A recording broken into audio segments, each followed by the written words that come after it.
우리가 사도행전 8장 26절부터 40절까지 교독으로 십시다. 양이 많다 보니까 교독으로. 신학생 200페이지 영상 띄었죠? 주의 사자가 빌립에 말하여 이르되 일어나서 남쪽으로 향하여 예루살렘에 가사로 내려가는 길에 가라 하니 그 길은 강야라.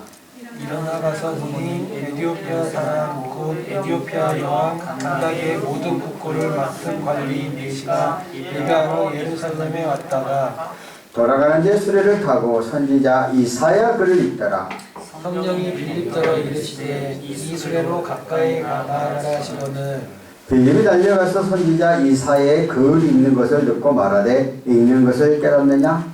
대답하되 기도해 주는 사람이 없으니 어찌 깨달을 수 있느냐 하고 빌립을 청하여 수레에 올라 같이 앉으라 하니라. 읽은 성경 구절을 이것이라 일렀으되 그가 도살자에게로 가는 양과 같이 끌려갔고 털 깎는 자 앞에 있는 어린 양이 조용함과 같이 그의 입을 열지 아니하였더라. 그가 교훈을 당했을 때 공정한 재판도 받지 못하였으니 누가 그의 세대를 말하리요. 그의 생명이 땅에서 빼앗김이로다 하였거늘 그 네시가 빌립에게 말하되 청컨대 내가 묻노니 선지자가 이 말한 것이 누구를 가리킴이냐? 자기를 가리킴이냐? 타인을 가리킴이냐? 빌립이 입을 열어 이 글에서 시작하여 예수를 가르쳐 복음을 전하니 길 가다가 물 있는 곳에 이르러 그 네시가 말하되 보라 물이 있으니 내가 세례를 받음에 무슨 꺼리낌이 있느냐? 이에 명하여 수레를 멈추고 빌립과 네시가 둘 다 물에 내려가 빌립이 세례를 베풀고 둘이 물에서 올라올새 주의 영이 빌립을 이끌어 간지라. 네시는 기쁘게 길을 가므로 그를 다시 보지 못하니라. 빌립은 다소속에 나타나 여러 성신하며 복음을 전하고 가이사라에 이르니라. 아멘. 기도하겠습니다. 살아계신 하나님 아버지, 오늘도 거룩하고 복된 날 맞이하여 저희들을 주의 들로 불러주시고 오늘 이 시간 말씀을 듣는 시간 성령께서 함께 동행하여 주셔서 오늘 이 시간 하나님의 크신 은혜가 임하는 귀한 시간 되게 도와주옵소서. 성령께서 함께 임재하는 시간 되게 하옵소서. 예수님의 이름으로 기도함나이다. 아멘. 오늘의 말씀의 제목은 전도자 빌립을 본받자 하는 제목을 가지고 말씀을 드리려고 합니다. 우리는 이때까지 말씀 가운데 속에서 빌립이 예루살렘 성전에서 하나님의 말씀을 전하다가 핍박을 받아서 흩어질 수밖에 없는 상황 속에서 사마리아 지역에 가서 이제 복음을 전하게 되고 거기에서 많은 기적과 이적과 능력이 나타날 때 이것이 예루살렘 교회까지 소문이 퍼지게 되고 예루살렘 교회에 있던 그 사도가 바리바와 요한이 그 사마리아 교회에 가서 함께 협력자가 되어서 그의 성령의 충만함이 하고 성령의 강한 역사가 임하게 되는 그런 과정들을 이때까지 우리가 살펴보았습니다. 그런데 우리 하나님께서 이번 빌립에게 이제 사마리아 성에서가 아니라 더 다른 지역 이르비아 네시가 그 예루살렘 성전 왔다가 돌아가는 그곳에 또 아소도라는 곳까지 복음의 말씀을 전하도록 다시 한번 명하게 되어지는 과정을 볼 수가 있습니다. 오늘 보면 사도행전 20장 24절에 보니까 내가 달려갈 길과 주 예수 받은 사명 곧 하나님의 은혜의 복음을 증거하는 일을 마치려 하면 나의 생명력자 조금도 귀한 것으로 여기지 아니하노라 하고 말하고 있는 것을 볼 수가 있습니다. 우리 하나님께서 오늘 이제 그 빌립에게 하나님의 복음, 하나님의 나라를 확장하는 그 복음의 증인으로서 이제 사마리아가 아니라 다른 지역에 가서 복음을 증거하라는 것입니다.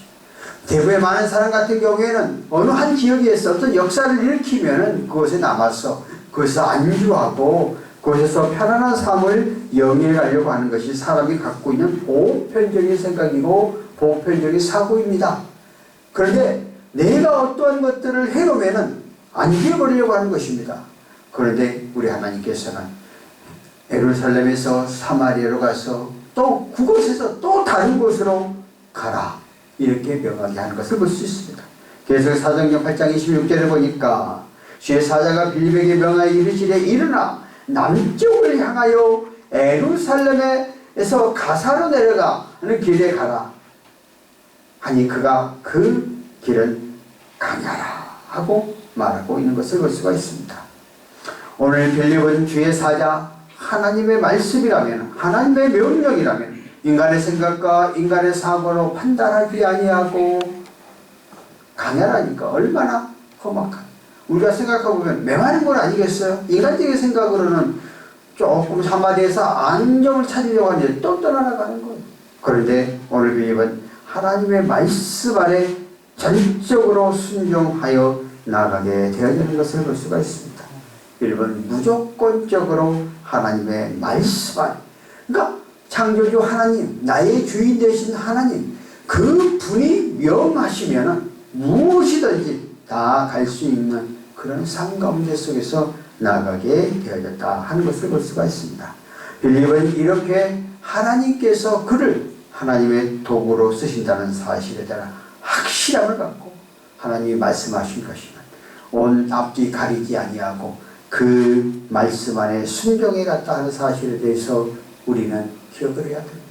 오늘 살아가는 저와 여러분, 우리가 하나님의 말씀을 믿고 하나님의 뜻대로 살아간다고 말을 하지만은 막상 어떠한 문제가 우리 앞에 놓여서 내 가시적인 눈으로 봤을 때에 어떠한 것들이 험난한 것들이 내어진다고 생각하면은 가기를 거부하고 아니라고 생각하고 하지요. 그런데 그 말씀 안에 순종하면 내가 볼 때는 아닌 것 같으나 그곳 안에 들어가 보면 하나님은 놀랍도록 역사하게 되어지는 것을 볼 수 있습니다. 그래서 계속해서 일어나 가라. 그래서 그럼 그 말씀에 순종하여 8장 27절 상반절은 이어서 그대로 따라서 순종하게 되어지는 것을 볼 수가 있습니까? 즉시 순종했다는 것, 즉시 따랐다는 것이, 즉시 말씀 가운데 속에서 의지해 나갔다는 것이. 하나님께서는 그 강야 가운데 속에서 에티오피아에서 국고를 맞는 내시, 오늘날로 말하면은 재무장관 정도 되는 거, 상당한 고급 관료를 만나게 하고 그곳 가운데 그곳에서 하나님의 복음의 말씀을 증거하도록 하는 그러한 모습을 볼 수가 있습니다.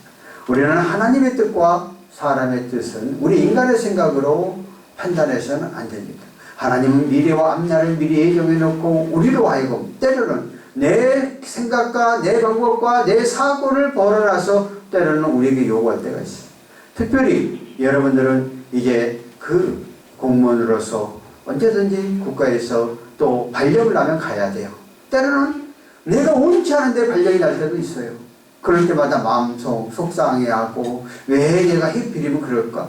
나의 부서가 보면은 비교해 볼 때에 좀 한정인 것 같고 이런 것들에 대해서 속상할 거 조금도 없어요. 하나님은 다 뜻이 있으니까 그것으로 보내서 또 그 안에서 하나님이 또 다른 모습을 보려고 하고 그러면 우리가 주어진 어느 곳에서나 최선을 다하게 되면 그것 가운데 그 모습 보고 하나님이 우리의 삶 가운데 속에서 쓰신다 하는 사실에 대해서 기억을 해야 됩니다. 오늘 이디오피아 내시가 오늘 본문을 통해서 살펴보면은 우리 사정 8장 20절에 일어나 가서 본이 이디오피아 사람 곧 에티오피아 간다기의 모든 국고를 맡는 갈릴리 내시가 예배하러 예루살렘에 왔더라. 우리가 지도를 보면은 애굽이 있고 에티오피아는 이집트 지나서 그 밑에란 말이에요. 그러니까 엄청나게 거리, 1200마일 정도 된다고 그러니까 엄청나게 먼 거리를 예배의 뜻으로 왔다가 돌아가는 것이죠. 자, 이렇게 큰 건세, 큰 힘을 갖고 있는 사람들이 이렇게 자기의 모든 참여를 버리고 하나님 앞에 예배 드리러 온다? 그게 쉽지 않죠. 그런데 그는 진리를 찾고자 하는 열심이 있었기 때문에 그렇다. 진리가 너를 자유케 하리라. 진리를 향해서 아무리 멀고 험한 곳이라도 그 진리를 파수하기 위해서 살아갔다는 것이죠. 제가 신학교를 가가지고 제가 신학교 4학년 때 교육전도사를 맡아서 그 학생들을 가르치는 경우가 있었어요. 그런데 부장집사가 육군 중령이었습니다. 이분 중령이었는데 지금으로 말하면 1987년도니까 이분 중령이었는데 하필 발령을 어디로 서울에 있다가 발령이 2군 사령부로 났어요. 2군 사령부가 대구예요.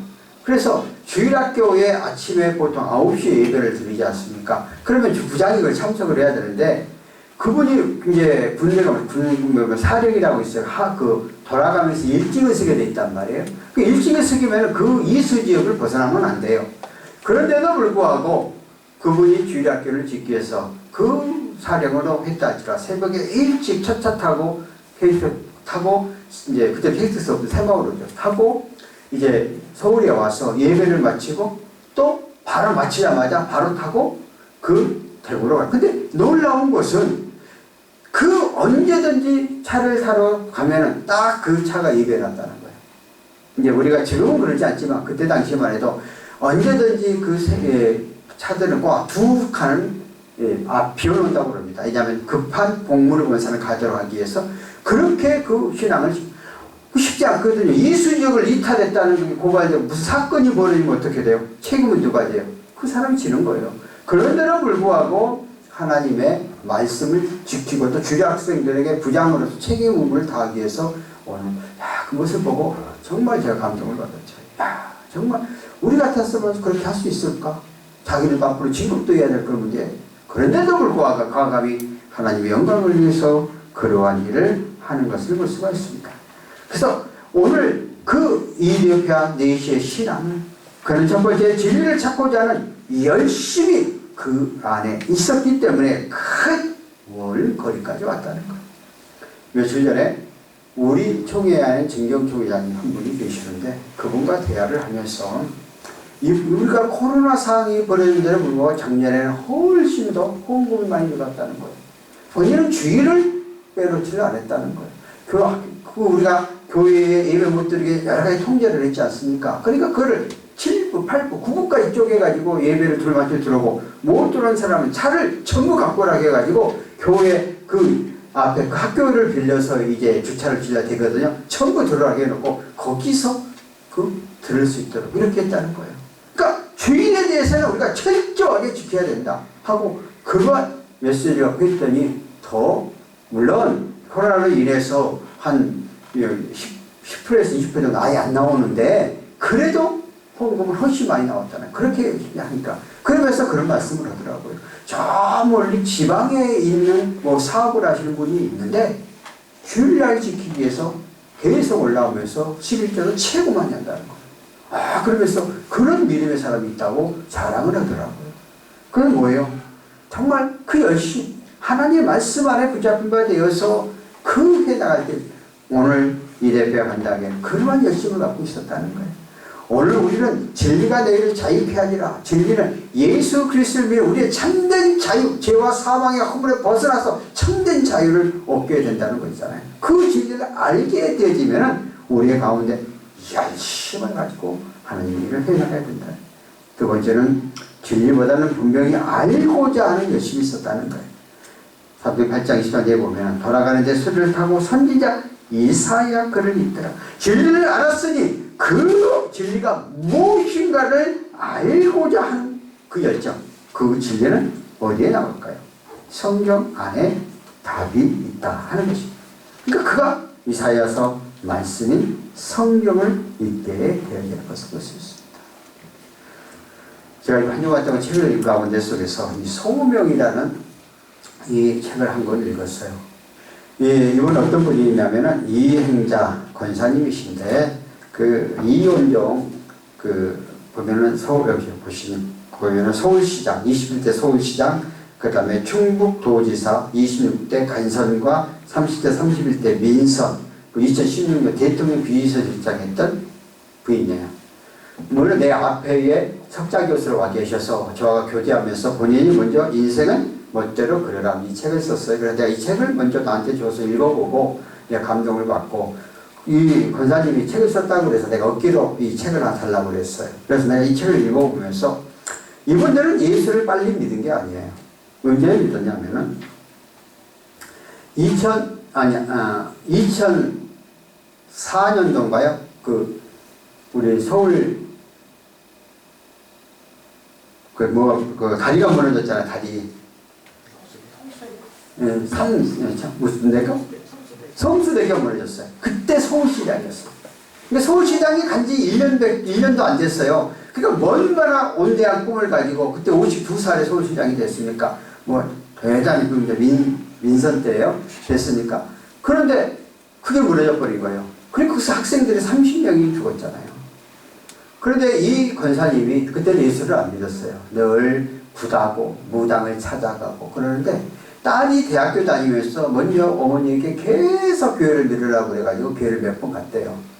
그런데 계속해서 불안이 오더라는 거예요. 그 딸은 이러면 안 돼, 이러면 안 돼. 그런데 정말 그 사건이 딱 벌어진 거예요. 그러니까 딱 자기 마음속에 하나님이 나에게 깨닫게 해주려고 어떤 징계했구나. 딱 생때 같은 자기도 딸이 넷인데 또 중고등학생도 있고 그런데 생때 같은 학생은 30명을 죽였으니 이걸 어떻게 해야 되느냐. 그러면서 간사에 있는 딱 짐을 바로 싸가지고 자기의 집으로 옮겨버리고 남편한테 전화를 해. 남편, 내가 짐을 다 옮겼으니 바로 사표 내시라고. 그 다음 바로 사표를 냈죠. 그러면서 그때 이제 교회를 찾아와서 못하는 기도를 하기 시작합니다. 기도가 나오겠어, 처음부터. 그런데 마치 그 성경을 보는 사람이 있어서 그때부터 성경을 보기 시작하는 거예요. 그런데 성경 속에 빠져들어. 이 책을 안에 읽어보면 전부 다 성경 말씀과 연결해서 그 본인의 삶 가운데 그 이후부터는 철저하게 하나님의 삶으로 바뀌어졌어요. 2017년에 이 책을 냈는데 책에 이렇게 썼어요. 하나님 더 이상 관심을 갖지 않으시고 내버려 두시면 오히려 그 길로 치닫게 하시는 것은 심판의 대상을 확정짓고 방치해 두는 것이다. 요나처럼 물고기 뱃속에 들어가 산미를 죽었다가 다시 살아 곤욕을 치시기 전에 그동안 내가 경험하고 깨달았던 사실을 반드시 글로 옮겨 많은 사람으로 하여금 인간이 죽은 후에 서문이 그 책 내용을 전체 알 수 있으니까 서문을 제가 읽어보는 거예요. 죽은 후에 반드시 영혼의 세계가 있음을 깨닫게 해야 한다는 생각을 들었다. 그리고 모든 사람에게 이 세상의 삶은 끝내고 영계로 들어서게 될 때 천국으로 갈 수 있도록 예비시켜야 하는데 그러면 반드시 십자가의 보혈로서 죄의 삶을 받고 영적 중생 즉 영적으로 새로운 사람이 되어야 한다는 사실을 가능한 많은 사람에게 알려야 한다는 생각이 들었다.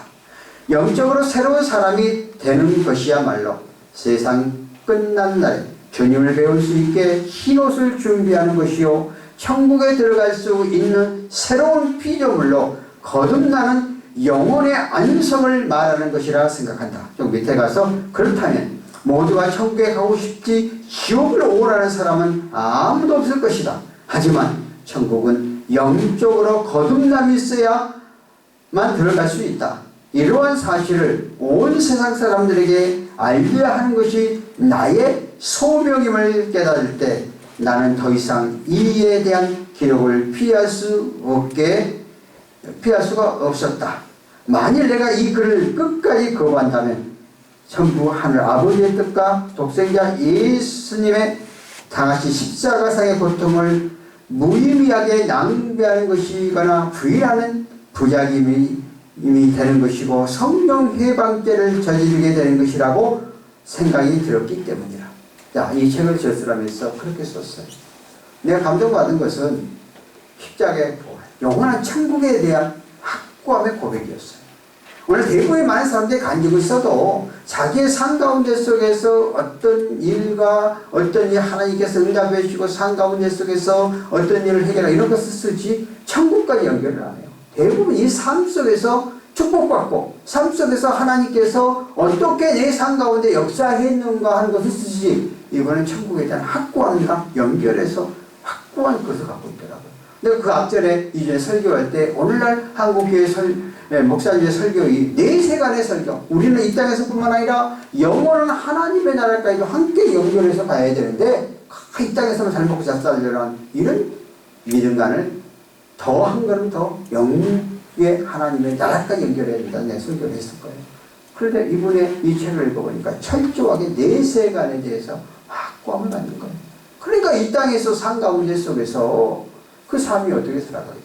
그래서 이제 제가 책을 읽고 오고 마침 금요일 날 이제 내가 이제 저 학교를 갔더니 계셔서 또 만났어요. 그래서 내가 책 읽어주고 잘 읽었다니까 여기 교수님께서 그 내용을 쭉 이야기를 하니까 대부분 책을 줘도 잘 안 읽는다는 거야. 그러니까 딱 읽어보니까 전부 나오지 않아요. 이제 그래서 한참 대화를 하면서 우리 집사람한테 이야기를 해주면은 너무 길보할 것 같다. 왜냐면 책을 많이 해서 저도 그냥 한번 써서 져버리 대부분 안 읽거든요. 내가 이거 그냥 다 읽었어요. 그러면서 그런데 이분이 응답받은 거에 대해서 많은데 한 가지만 이야기를 할게요. 하나님 어떻게 역사하신가. 남편이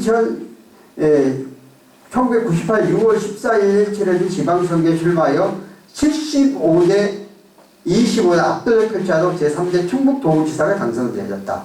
이 내용에 당선되었는데 어떻게 도정을 이끈가 하는 것에 대해서 하나님 앞에 가서 2박 3일 금식 기도를 했어요. 그러고 나서 응답받은 게 본인이 이렇게 써놨던 글씨가 쫙 나왔어요. 응답받은 게 어떻게 받았느냐 하면은 남편의 자의적인 것은 나온 것이 아니라 하나님께서 그 일을 내게 새 타작기로 택하셨고 그를 도구로 삼아 주님의 뜻을 펼치시려는 것이었다. 그래서 하나님께서 남편의 뜻을 펼쳐 이렇게 말을 해. 첫째, 오송 생명단지는 백향나무에 비유하고 응답받은 게, 둘째, 오창과학단지는 신나무에 비유하고, 셋째, 호남 고속 철도 분기점 오송 유치는 감난나무, 넷째, 밀레이언 타임 개발은 하석류, 다섯째, 문장대 영화 온천 개발 저자는 하양목, 여섯째, 특급 호텔 유치는 전나무, 이 일곱째 중부권 물류까지 건설은 소나무에 비하여 이루겠다고 하였다. 그래서 딱 써놨던 것 같은데 가가지고 그때 충북이요 전체 진짜 충북도가 적잖아요. 거저 꼴등이에요. 자치. 그런데 이 양반이 8년 동안 1위를 만들어버린 거예요. 아까 말한 대로 지금 오송단지가 생각 굉장히, 그리고 그 오리창 과학단지 대단하잖아요. 그 고속도 오송역이 갈 수가 없는데 그 오송역 세웠잖아요. 이거 연결을 여기에 쓰는 거는 자기가 그렇게 했다고만 써놔서 있는 내용은 몰랐는데 이 책을 읽어보니까 결국 하나님 앞에 기도하고 그 기도의 응답을 남편에게 이야기하고 남편과 함께하여 이렇게 이루어졌던 이런 사실. 물론 여기에 엄청나게 많아요. 그런데 이제 오늘 대표적인 것을 이야기를 하는. 그러니까 결국 뭐예요? 하나님과 함께하여. 그리고 딱 8년 마치고 누구든지 너무나 잘했으니까 제 3선을 하라는데 딱 손 떼고 그때 정계 발표를 한다. 은퇴하겠다. 딱 그러고 올라왔다는 거예요. 그분과 내가 대화를 해보면서 대단하다. 이 책을 읽으면서도 엄청, 왜냐하면 그분이 구급공무원에서 4년 만에 행정고시학교 간 사람이야. 그러니까 입지적인 인물이죠. 최신 학교를 나와가지고. 물론 중간에 이제 성균관대학교를 편입을 했지만. 그러니까 입지적인 인물이죠. 그런데 얼마나 또 지식이 방대하지. 그래서 내가 이 책에 이렇게 이 한 권 읽으면은 그 책 수십 권 읽을 줄은 많이 있습니다. 그랬더니 그분 하시는 말씀이 내가 충북지사 지나고 석자교수 한 7년 있어서 그때 좀 많이 책을 많이 읽었다고 이렇게 말씀을 하시더라고요. 왜? 하나님의 말씀 속에서 우리의 삶에 해답이 다 있다는 거예요. 그런데 많은 사람은 그 말씀 속에서 빠져들지 않고 자기의 생각과 자기의 사고 속에 가기 때문에 그렇다는 것이죠. 오늘 본문 가운데 속에서도 이제 자신의 무기한 신앙을 이재편 내시가 이사야서를 읽으니까 이해가 안 돼. 그러니까 오늘 그 빌립을 만나서 겸손하게 그 말씀을 알고자 하는 말씀. 오늘 8장 29절에 보면 성령이 빌립들이 이르되 이스라엘 가까이 나아가라 하시거늘 계속해서 8장 31절 볼까요? 빌립이 달려가서 선지자 이사야의 글을 읽는 것을 듣고 말하되 읽는 것을 깨닫느냐? 대답하되 지도해 주는 사람이 없으니 어찌 깨달을 수 있느냐? 하고 빌립을 청하여 수레를 올라 같이 앉으라 하니라. 오늘 빌립사 성령의 끌림을 받아서 그곳에 가라 그래서 거기에서 그 에드피아의 내시를 만나 그 이사야서를 읽는데 무슨 말인지 잘 모를 때에 그 성령의 충만을 받았던 빌립이 그 성경 말씀에 대해서 해석을 해주고 있는 것을 볼 수가 있습니다. 오늘 우리 이데피아는 그래도 기독교 국가 중에 하나잖아요. 대부분 아프리카 이국 지역은 이슬람 국가들이에요. 중간에서 남쪽 지역은 기독교 국가인데, 그런데 이들은 상당히 기독교에 보고 있는 이런 영향들이 지금까지 미쳤지 않을까 생각합니다. 정말 국고성을 갖고 있는 그 돈을 갖고 있는 그 권력자가 자기의 부족한 부분에 대해서 알려달라고 하는 것이 얼마나 겸손하고, 오늘 신앙 안에서는, 믿음 안에서는 우리의 삶 가운데 속에서 겸손하게 있습니다. 내가 또 깜짝 놀란 거예요. 그래서 내가 너무 감사해서 식사를 하자고 그래가지고 제가 식사 대접을 했어요. 그랬더니 먼저 가시라고. 내가 나이도 80이 넘었거든요. 그러니까 내가 언제나 가면서 먼저 열어주고 예배 탈 때 나와 같이 막 앞에니까 이제 이 목사님들이 먼저 가야 된다. 그 쉽지 않거든요. 내가 한참 머리잖아요. 근데 막 그렇게 하시는 거예요. 또 기도도 목사님들이 축복 기도해 줘야 된다고. 그분은 세상의 권력을 다 느꼈던 사람이에요. 대통령 박근혜 대통령이 비실장을 했잖아요. 그러니까 그 방에 찾아오는 사람들 요즘에 엄청나게 고관료들이 찾아오거든요. 그런데도 불구하고 그렇게 그러면서 또 대화를 하는데 이렇게 말을 해. 우리 집사람은 그냥 말씀에 붙잡혀야 돼가지고 매일 말씀 갖고 내가 이제 꼼짝하지 못한다. 이거 그래도 그거 참 잘하시는 거예요. 이렇게 이야기를 했는데 오늘 보세요. 자기도 오늘 그런 권력을 갖고 있는 사람, 오늘 권력을 갖고 있는 사람들은 복음에 대한 말씀을 전해도 잘 받아들이는 사람도 있지만은 그러지 않고 교만한 사람들은 못해요.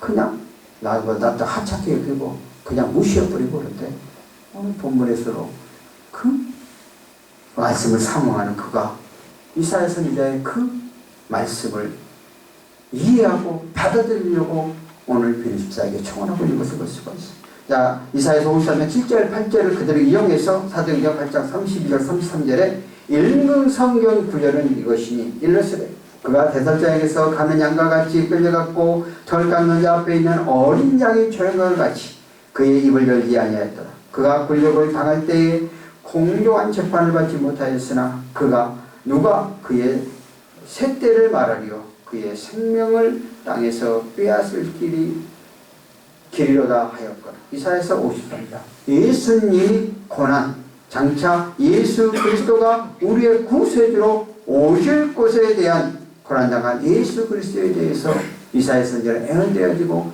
그 말씀이 실제적으로 성취했죠. 구약과 신약은 일치하게 되죠.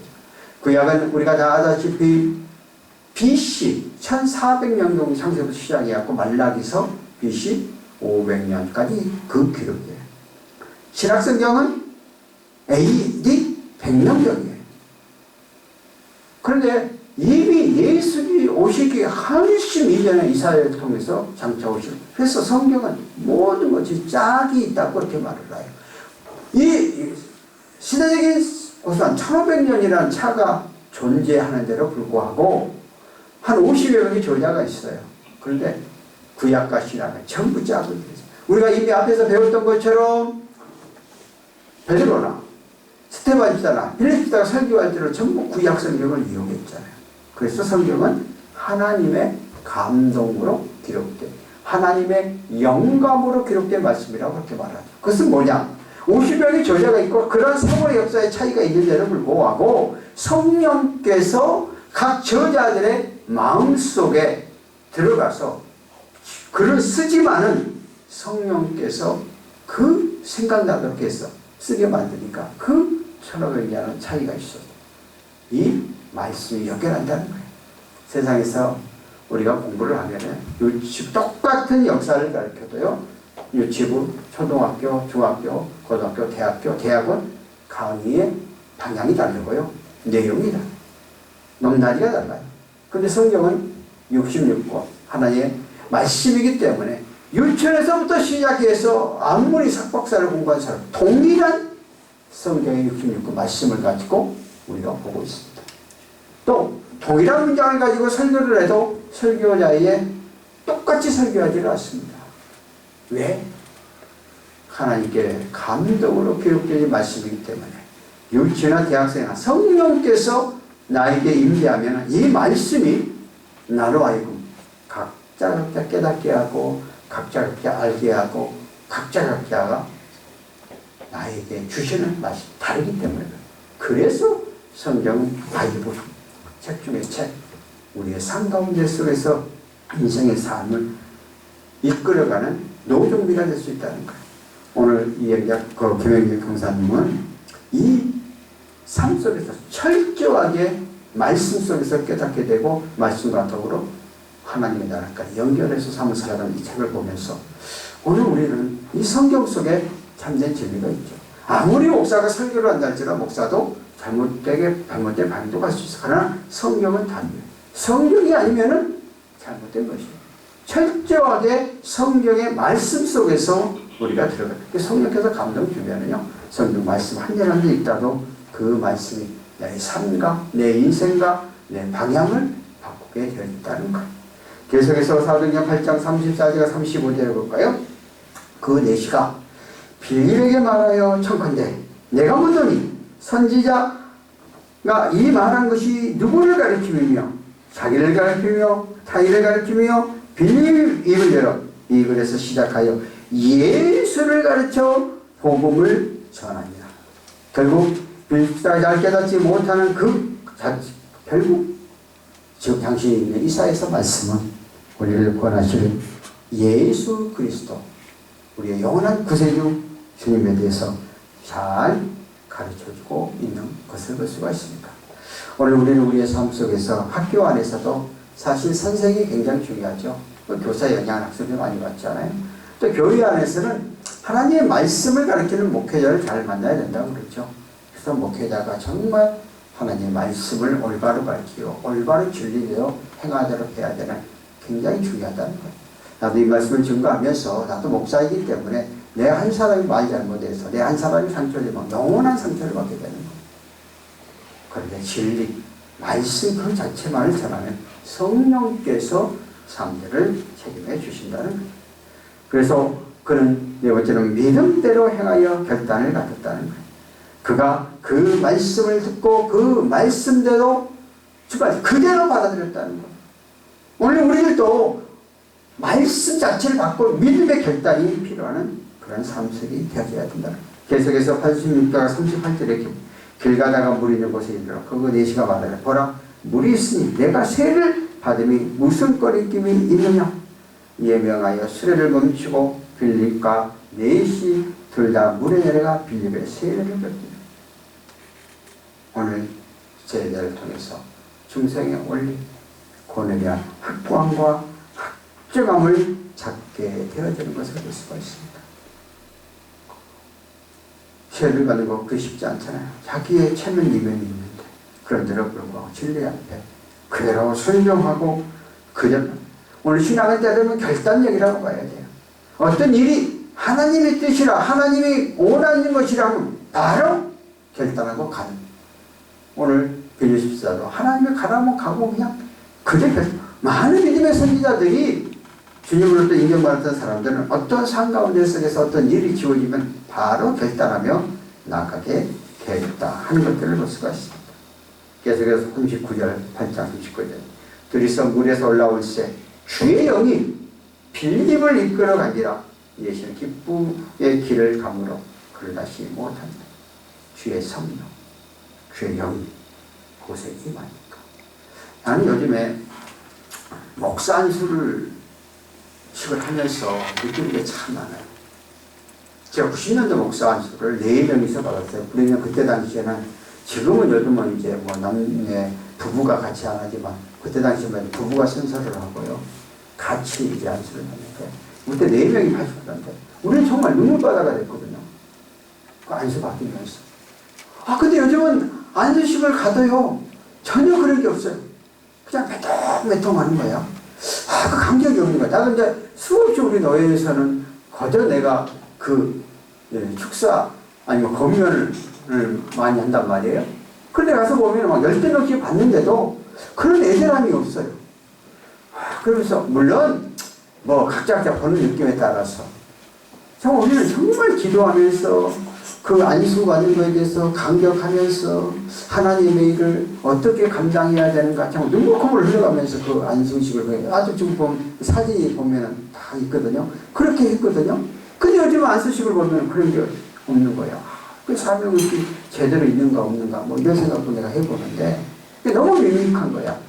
이런 부분들을 생각해 보세요. 주의 영이 임하게 되어지니까 아니야 간격과 감화가 이루어갔다는 것이죠. 우리는 예배 안에서 또 예배 드릴 때 사실 눈물이 나와야 되고 또 기도할 때에 눈물이 나와야 되는데 이 성령이 메말라 버린 거예요. 성령이 메말라. 그러면 안 되는 거거든요. 저 같은 경우에는 금요일 날 8시부터 10시 반까지 보통 이제 내가 또 피곤하면 10시 반까지 안 하고 그렇게 하는데 그럴 때에 정말 애절하게 기도하면 그래서 내가 가면 신대원이 우리 이제 전사님도 계시지만은 신년도 수련회 하면은요 2주 동안에 우리 교수들하고 학생들을 전부 백서 연수에 데려다가 학원을 아침 저녁으로 예배를 하고 1시간씩 기도를 시켜요. 왜냐하면 이렇게 책상에다가 옆에다가 방석을 갖다 놓고 무릎 꿇고 기도를 시키거든요. 무릎을 못 꿇어요. 요즘 사람들은.